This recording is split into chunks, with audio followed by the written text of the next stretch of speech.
negara mana nih yang paling susah gitu untuk dikalahkan di sana?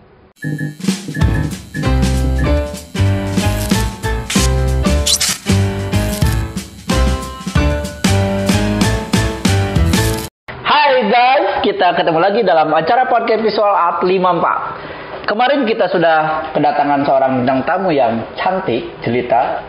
Sekarang kita kedatangan bintang tamu juga yang bukan cantik sih sekarang mah ya, tampan mungkin ya, mungkin tapi. Oke, kita langsung kenalan saja dengan kakak siapa? Gian Sofian. Kak Gian Sofian. Oke, Kak Gian Sofian. Kak Gian Sofian angkatan alumni tahun berapa? Tahun angkatan 2012. 2012 ya. Oh, berarti ada teman juga di sini. Itu yang agak langsing-langsing sedikit, gemuk gitu. Pokoknya mirip-mirip inilah pokoknya mah. Lee Min Ho bukan? Nah, gitu. Apa Cupat Kai? Ya. Oke, Kajian, gimana kabarnya Kajian? Alhamdulillah baik. Alhamdulillah baik. Saya lihat di foto profilnya pas dulu Kajian itu asa gimana ya, masih kena kuleuh mungkin ya. Tapi ya, saya lihat sekarang ganteng ternyata. Amin. Tapi tenang, saya udah punya istri. Nggak bakalan suka sama Kajian kayaknya. Oke guys, hari ini kenapa di sini ada Kajian? Kita akan ngobrol-ngobrol tentang pengalaman beliau ketika belajar di sekolah yang juara ini, dan juga ada pengalaman beliau yang sudah high, apalagi di bidang olahraga yaitu futsal ya Kajian ya. Ya, alhamdulillah sedikit. Alhamdulillah ya. Tapi benar, saya lihat di historinya nih, histori Kajian, di profil Kajian ternyata dari benar-benar dari nol itu sampai pernah berlaga di ajang internasional. Nah, ini yang menarik. Kita akan korek guys, ya, mumpung ada orangnya.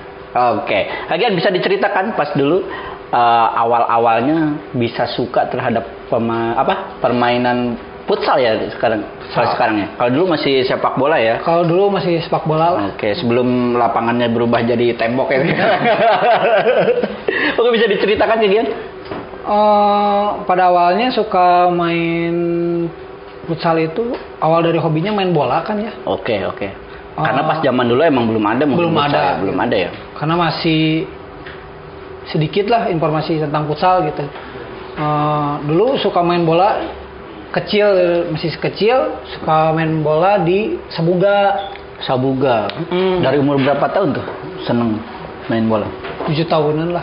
7 tahunan, berarti suka. SD ya itu ya? SD ya? SD kelas 2 biasanya. SD kelas 2, suka main gitu. Ya, main di Sabuga itu pun sama teman-teman main. Main di Sabuga pun bukan di lapangan, tapi di tempat parkir. Di tempat parkir? Nah, tempat parkir. Oke, asal ada tempat parkir, main lah apa namanya. Asal ada lahan untuk bisa bikin gawang pakai batu. Nah, kalau pas zaman dulu saya pakai gawang itu pakai sendal. Nah, pernah juga berarti. Oke. Nah, batu kalau enggak pakai daun-daun dikumpulin tuh. Bisa bikin gawang, main aja. Oke, berarti apapun bisa dijadikan sebagai perangkat ya pas waktu dulu ya. Kalau dulu asal kita banyak teman lah gitu, suka main bola ya hayu. Kalau masalah gawang mah ya pakai sendal batu bisa diambil. Gitu. Mainnya nggak pakai sendal juga, nyeker. Sampai garugus ya gitu ya. Kalau bahasa kerennya teh sekarang mah ini roromehen. Ya benar emang.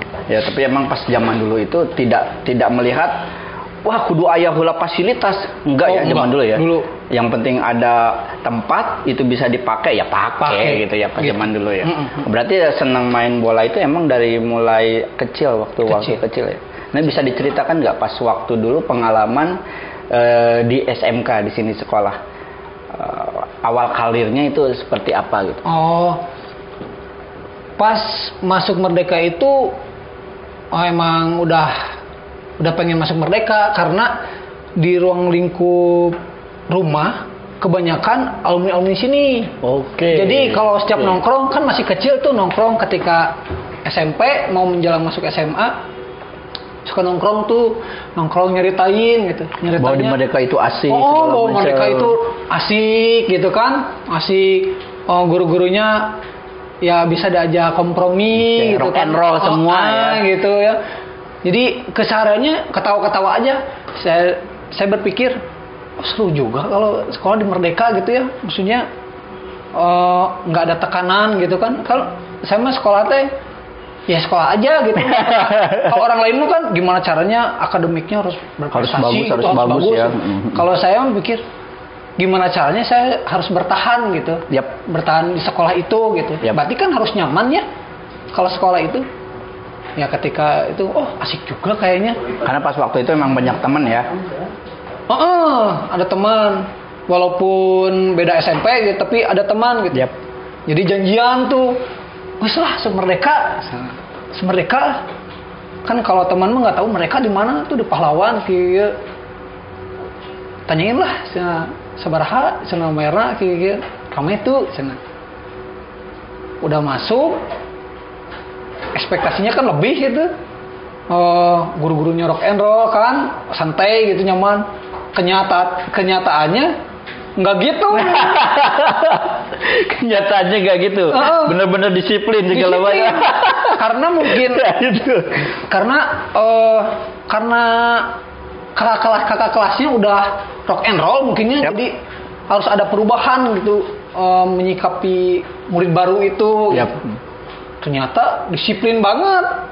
Jangan telat, gitu kan. Kamu terus rapi gitu kan. Kalau nggak dirajia, kok beda ya dengan kenyataan di teman-teman yang diomongin itu. Di luar gitu. Nah udah semakin gebetah lah pokoknya gitu, pengen putus sekolah pada waktu itu kelas awal-awal itu. Orang lain di MOS, saya maba gitu kan. Karena kalau kelihatan lah orang yang pengen disiplin itu ketika di MOS kan harus bawa apa gitu kan ya. Jadi enggak, ini asalkan sekolah gitu. Orang lain harus pakai pita ini sesuai dengan jurusannya. Saya nggak bawa apa-apa, buku pun nggak bawa. Gimana cara? Udah datang telat gitu. Pokoknya kalau ada sinar matahari udah muncul aja. Oh berarti saya udah telat. Mending mangkir aja. Itu berarti pas awal-awal ya. Awal-awal. Udah kelas 1, kayak gini. Terus wali kelasnya galak juga waktu itu. Aduh, gimana? Kasihan orang tua kan, sempat ada surat datang ke rumah gitu kan. Sempat sampai dibilangin, mana orang tua kamu? Kok saya kirim surat nggak datang-datang? Apakah kamu nggak disampaikan? Disampaikan. Terus, apa kamu bukan anak manusia? Katanya kalau cek lain anak jelema. Kan sakit hati ya, digituin teh. Kok kayak gini? Kata saya. Gimana caranya?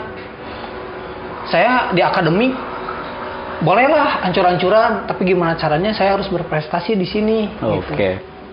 Saya sempat berpikiran, akademik nggak apa-apa, saya jelek gitu. Tapi bagaimana caranya saya harus merubah itu semua gitu dengan prestasi saya gitu. Berpikir itu di sana. Mana dengan berjalannya waktu kelas 2 ada peningkatan mabalnya. Sekolahnya, kirain mabalnya agak sedikit dikurangi karena ada surat datang ke rumah. Berarti dari 1 bulan biasanya 2 hari sekolah, ini nanjak lah jadi 2,5 gitu. Jangan. Karena kasihan sama orang tua kan. Nah, saya senang sekolah di Merdeka itu pas kelas 3. Berarti dapat feel-nya itu pas kelas 3. Gitu. Ketika ada teman-teman mungkin yang satu hobi gitu. Gitu. Karena kan saya orangnya kan Merdeka itu identik dengan kerusuhan gitu ya. Iya, pas zaman dulu ya. Pas zaman dulu gitu. Di depan sampai gimana gitu. Keributan. Saya berpikir kok nggak ada teman satu hobi gitu. Saya ingat diam di atas tuh di lantai 2. Udah ada tingkatannya. Saya liatin ada bola plastik, orang lain tuh suka mainin bola gitu. Secara tidak langsung mereka juga seneng gitu. Cuman apa yang membatasinya gitu? Berarti ada bakat yang terpendam gitu di sana gitu. Saya ngulik lagi gitu gimana caranya gitu. Biar peminat satu hobi ini. Ngajakin lah teman sok main bola tuh. Ayo atuh cenah main bola di mana? Eta geus di lapangan saya teh. Ieu pelajaran ieu kumaha? udah hayu, kayak orang lain belajar, orang lain belajar, nah kita berlima main bola aja, kelihatan dia orang pintar mah di kelas, orang yang bawa deh, di lapang, main bola, rame ternyata, seru kelas 3, seru, nah langsung lah, sekarang ada peningkatan. Ada seleksi katanya. Mungkin dari sana sekolah itu melihat wah bener berarti anak-anak ini bakatnya di sini nih mungkin ya. Ada kelihatan di sana ya. Mungkin. Makanya dari sana berpikir oh ternyata sekarang ada ada seleksi main bola gitu. Dulu main bola ada seleksi main bola. Oh ternyata banyak ya peminatnya. Terus saya orang dari kelas mana. Karena saya nggak kenal jadi orang lain dulu aja suruh maju gitu, saya ngeliatin dari jauh gitu, oh kayak gini, menganalisis berarti ya. Ya bisa jadi mungkin karena malu gitu ya, nggak diri gitu, aja ngeliatin dari jauh, ternyata jago-jago juga orang-orang Merdeka itu murid-muridnya gitu, cuman pas waktu itu mungkin belum ada wadah yang ini ya. Nah itu belum ada wadah. Kedua, identik Merdeka dengan kayak gitu image-nya gitu di luar sana. Emang di angkatan tahun 2012, 2015 ke bawah lah, emang kayak gitu. Ya, jadi kesan anak-anak SMK tuh ya kalau nggak tawuran ya apalagi gitu. Tapi dengan berjalannya waktu ya kalau sekarang sih udah mulai balance mungkin ya. Iya. Kalau pas zaman dulu ada anak ceweknya nggak? Nah, waktu ada cewek itu pas angkatan Gian itu ada perkantoran gitu, jurusan perkantoran. TKP berarti ya. TKP udah mulai masuk pas waktu itu ya. 2000 berapa? 2011. 2009 berarti. Masuk 2009. Nah, di sana kalau ada satu perempuan itu jadi rame gitu kan. Kata-kata, oh mungkin caper mungkinnya, saya tuh kayak gini, saya tuh di Merdeka itu, saya mah biasa aja gitu, ngikutin alur aja saya mah gitu. Pas ternyata, banyak yang suka main bola gitu kan, tetap aja saya konsisten gitu, saya pengen cari teman yang satu hobi gitu. Karena tadi di akademik mentok ya. Mentok. Pertama saya pengen ngebalikin nama orang tua itu, kan sempet ya dipanggil gitu ya. Pokoknya dipanggil gara-gara bandel itu. Gitu. Saya pengen gimana caranya ya bisa ngebalikin kesalahan itu gitu. Ya suatu saat saya harus berprestasi di sini gitu. Dengan cara apa? Ya hobi saya di sini gitu. Makanya saya nyari teman yang satu hobi gitu. Di mana ternyata pas waktu seleksi itu ketemulah teman-teman, banyak ternyata yang suka main bola gitu. Itu pas acara yang pas ada event apa itu, misalkan ada kejuaraan kota atau ada pas waktu itu Inaba yang ngadain futsal teh apa ya karena pas waktu itu belum familiar banget ya. Kamu cisana futsal teh naonnya. Gini katanya, gini. Kan saya nggak ngerti ya, peraturannya pun saya nggak tahu. Tapi basic main bola udah ada gitu. Karena seneng gitu ya. Gitu. Karena senang aja gitu. Ngeliatin aja. Oh gini. Sebelum saya ngelakuin seleksi, saya ngeliatin dulu orang lain. Ngeliatin, gini. Kata saya, peraturannya kayak gini. Giliran saya baru, kayak gini. Main aman aja biar masuk seleksi gitu kan. Main aman. Ternyata dipanggil. Udah dipanggil ikut tuh kejuaraan SMK Merdeka, ikut kejuaraan di Inaba. Itu lingkungan klubnya pas dulu satu kota Bandung itu. Satu kota Bandung berarti tingkat kota ya pas waktu itu ya. Tingkat kota. Alhamdulillah juara ketiga. Bukan juara sih, peringkat ketiga. Di situ saya berpikir, cara pandang orang tuh bisa berubah juga. Kalau dengan prestasi seperti ini gitu. Benar. Makanya bolehlah orang lain berpikir kepada SMK Merdeka ini, entong gaul jeung bodak ieu, bodak Merdeka kayak baraung segala macam. Tapi secara tidak langsung bisa itu terkikis dengan adanya prestasi kayak gitu. Makanya gimana caranya saya harus berprestasi dulu gitu, karena pengen ngebalas itu masalah orang tua tadi gitu. Nah udah juara tuh peringkat ketiga, alhamdulillah. Nah, asalnya guru itu yang galak, jadi baik kan. Oh, ternyata kamu bisa berprestasi juga, wah. Nah, di situ saya pikir, oh, cara pandang guru juga bisa berbeda ternyata gitu. Jadi nggak semata-mata guru galak teh karena muridnya galak, semua gitu, baung gitu, berdegong gitu. Enggak ternyata gitu. Makanya, oh, saya harus lebih dari ini gitu, harus ada tingkatannya gitu. Ketika semester kedua gitu, menjelang kelulusan. Hanya ada lagi turnamen tuh di Gorjati. Nah, ikut seleksi lagi gitu. Karena dasarnya udah tahu, peraturannya udah tahu. Nah, sekarang gimana caranya main senyaman mungkin gitu. Udah cari aman, sekarang senyaman mungkin. Dan ketika itu pelatihnya yang ngerti banget futsal gitu. Wah, gimana caranya saya pengen masuk timnas itu, timnas Merdeka ini gitu. Carinya main kayak gini, cari aman aja pertama.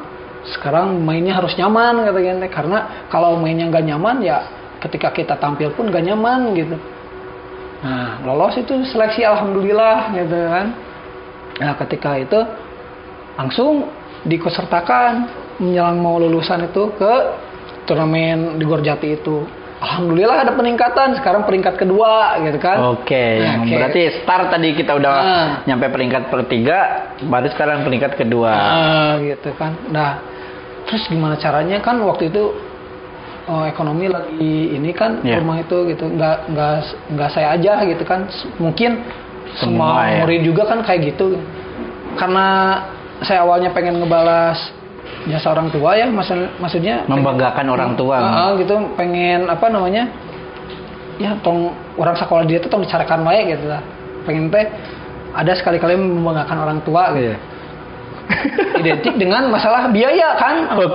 Makanya saya kan dekat tuh sama guru mereka, saya pengen perjanjian dulu kalau saya bisa sebelum juara peringkat kedua itu saya ngomong dulu ke guru kalau saya bisa juara, naon anu sakola diberekeun ka urang gitu ya. Kalau kata kasarnya gitu. Sok cenah ku urang mah diajukeun lulus SPP cenah dilunaskeun cenah. Oh, semakin semangat kan? Wah, harus semangat saya, berarti harus main gitu karena meminimalisir pengeluaran orang tua gitu.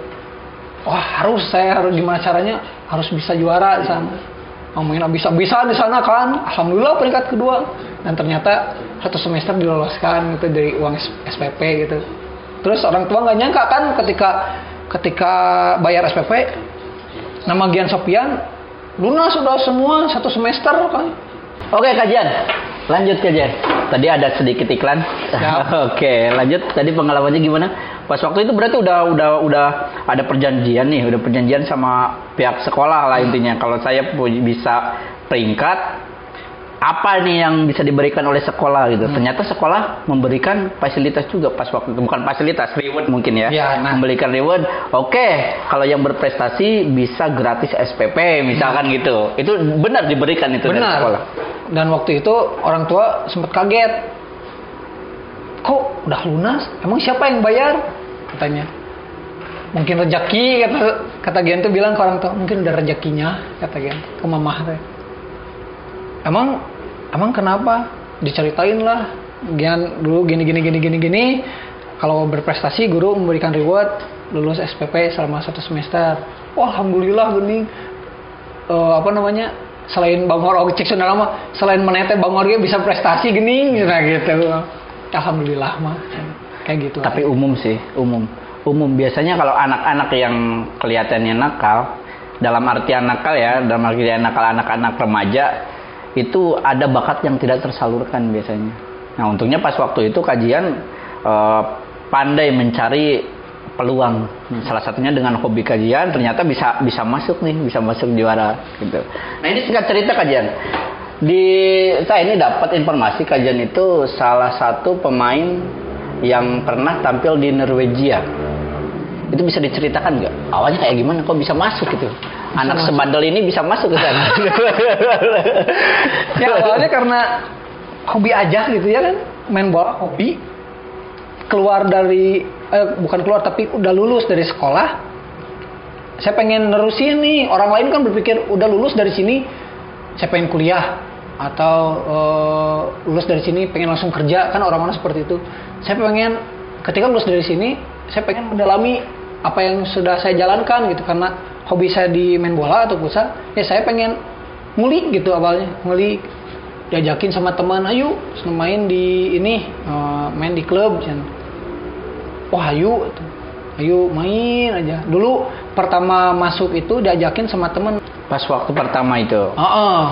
Oh gini, dikasih menit bermain yang banyak di sana, menit bermain yang banyak. Terus tapi kemampuan skillnya nggak diasah nih, masih ada yang kurang. Saya di situ, apa yang kurang? Oh mungkin skill yang kurang. Masuk klub itu persaingannya makin ketat di sana. Selain fisik yang harus menunjang, skill pun harus menunjang, karena awalnya pengalaman yang diasah menit bermainnya, skill nggak diasah, nggak ada gitu. Di sanalah nyari lagi ilmu di sana. Saya lihat si klub ini bagus nih dari segi offense-nya, dari segi menyerangnya, tapi dari segi bertahannya kurang juga gitu. Mungkin karena saya tidak memperdalami dari segi mungkin gitu kan. Berarti intinya ada ilmu baru ya di setiap klub itu. Di setiap klub pasti ada ilmu baru. Saya mendalaminya dari klub itu dari offense, dari offense ya, dari menyerang. Yang kurang itu sekarang defense. Saya pengen cari lagi. Cari dengan seiringnya waktu dapat nih relasi, udah aja saya masuk ke sini. Ayo, ngilu kata teman. Masuk nih ke tim yang sekarang saya masih futsal. Nah, di situ saya merasa mulai ada namanya karakter di sana main. Dari menit bermain, dari awal menit bermain udah ada, dari teknik offense-nya ada. Nah, defense-nya ini bagus si tim ini gitu. Oke, berarti langsung diambil ilmu defense-nya ya di sana ya. Defense-nya bagus, counter attack-nya bagus, ini bagus. Tinggal digabungin kan dari sini ke sini jadi kayak gini. Saya jadi menantang kan. Tambah semangat berarti. Tambah semangat ya. Gimana caranya saya harus dia suka sama permainan saya gitu. Perdalami terus. Nah, ada ajang turnamen namanya League of Change. Oke. Liga Perubahan. Sebelum ke HWC itu ada dulu Liga Perubahan tuh, League of Change. Nah, saya ditawarin sama pelatih itu.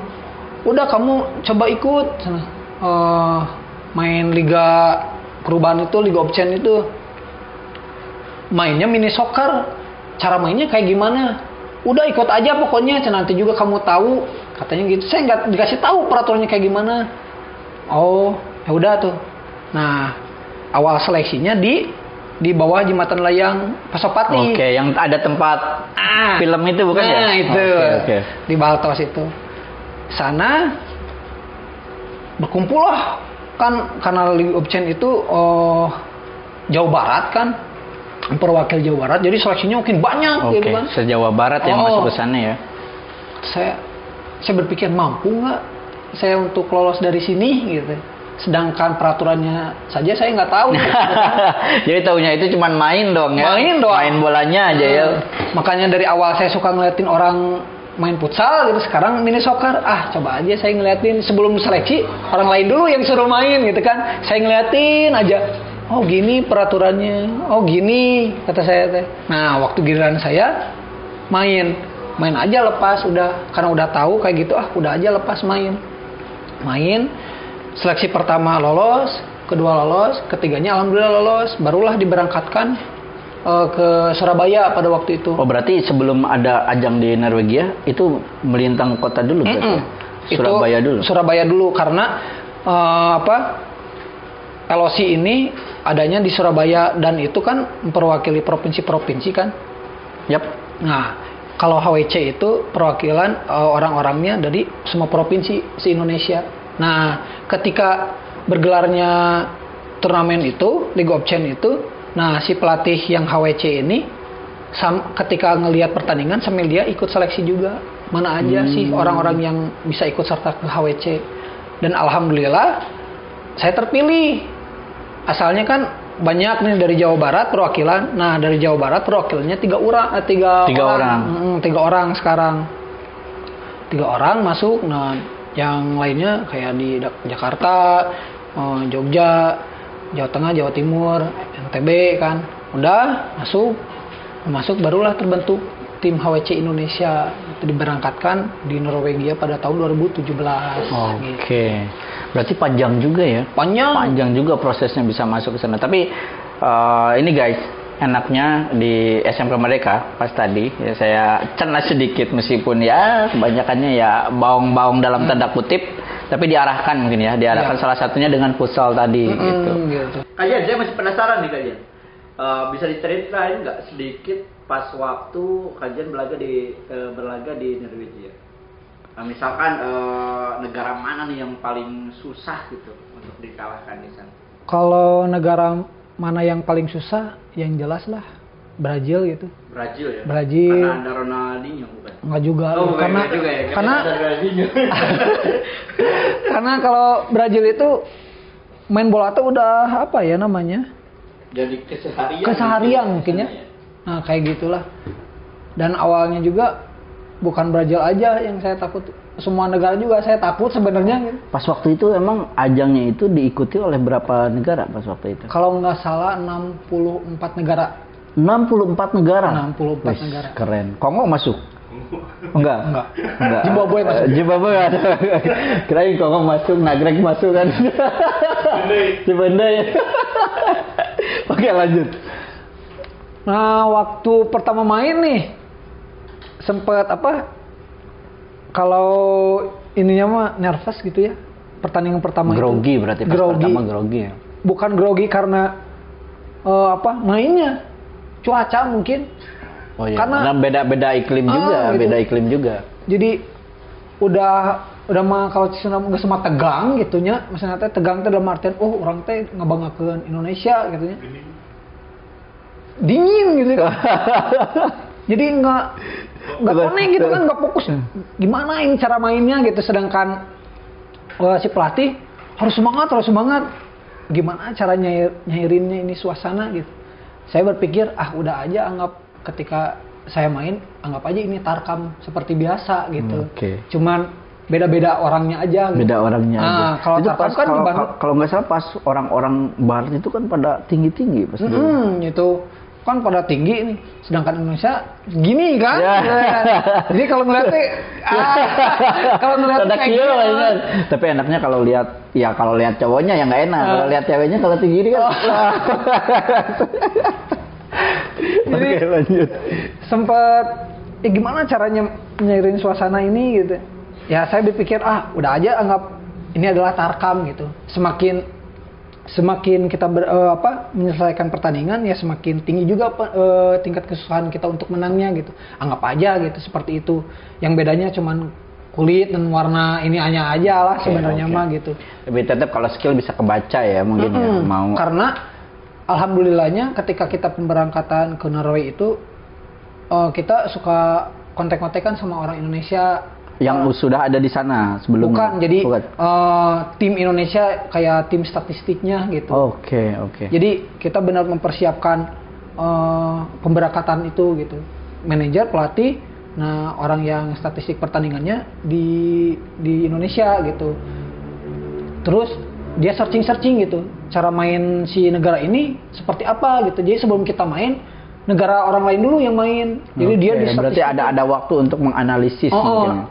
Yang susahnya itu dari waktu. Jadi kita kita di sana istirahat malam, di sini udah subuh.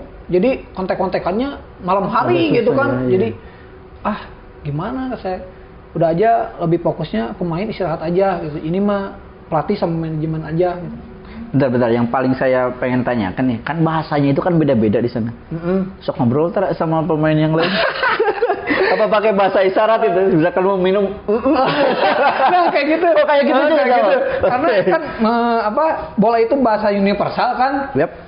Jadi ketika datang, woi, halo guys. Jadi kayak gitulah pokoknya. Yumi gini. Ayo main lah ya, nanti tenang latihan gitu kan. Ketika mau ngajak main, Yumi gini gitu. Ya kayak gitu kan. Tapi di tim Indonesia ini ada yang bisa jago bahasa Inggris gitu, okay. namanya popong gitu kan. Di NTB karena kesehariannya orang Lombok itu kan bahasanya banyak, ya karena pariwisata di sana. Gitu banyak kan. Biar dia jadi kalau apa